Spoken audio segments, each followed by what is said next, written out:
Ustadz izin bertanya, jika kita punya dendam, bagaimana menghilangkan dendam yang ingin kita lampiaskan?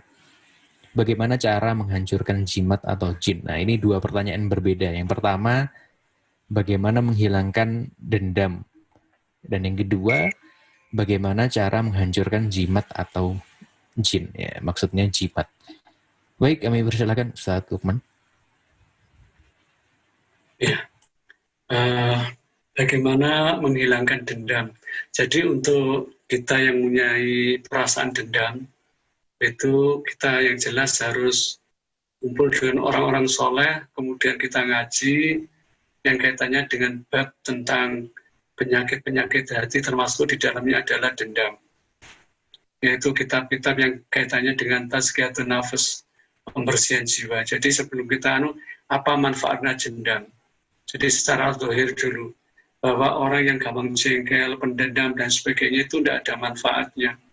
Satu, itu akan menjadi penyakit di dalam tubuh kita sendiri. Pada waktu orang gampang marah, jengkel, itu pasti efeknya nanti perut gampang kaku, kemudian asam lambung naik, kemudian pada waktu itu dendam masih membara di dada itu cenderung gampang sesak, kemudian di tengkuk ini jadi sumbatan-sumbatan.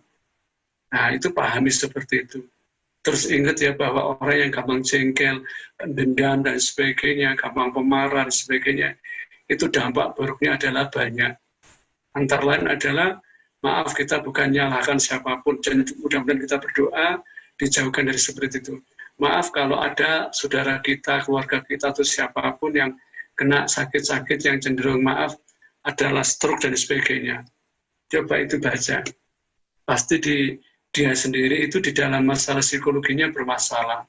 Biasanya secara umum dia gampang marah, gampang jengkel, pendendam, susah memaafkan.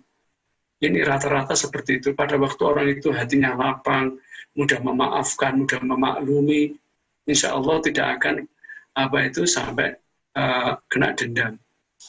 Dan pada waktu seperti itu kita harus ingat ya, kita belajar tentang sirah an-nabawiyah dari contoh-contoh yang Nabi. Jadi pada waktu kita itu punya qudwah hasanah kita yang terbaik siapa? Rasulullah. Siapa qudwah hasanah kita yang terbaik? Kanjeng Nabi Shallallahu Alaihi Wasallam.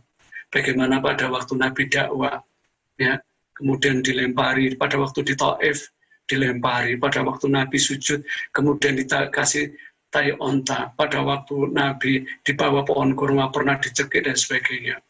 Nah, pada waktu kita punya qudwah hasanah yang terbaik, yaitu Rasulullah SAW, pasti orang itu kepingin mencontoh beliau. Nah, pada waktu kita berusaha mencontoh beliau, insya Allah kita step by step, perasaan dendam, jengkel, dan sebagainya mesti berkurang. Dan kalau itu, juga yang tidak kalah pentingnya, berdoa sama Allah. Ya, mudahkan memaaf. Pada waktu kita itu kenapa ada dendam? Pada waktu kita terzalimi, itu mindset berpikirnya apa? Pada waktu kita terzalimi, diejek dan sebagainya, diseksualnya, itu kalau coba berusaha dimaafkan.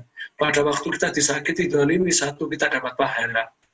Nomor dua, derajat kita diangkat sama Allah.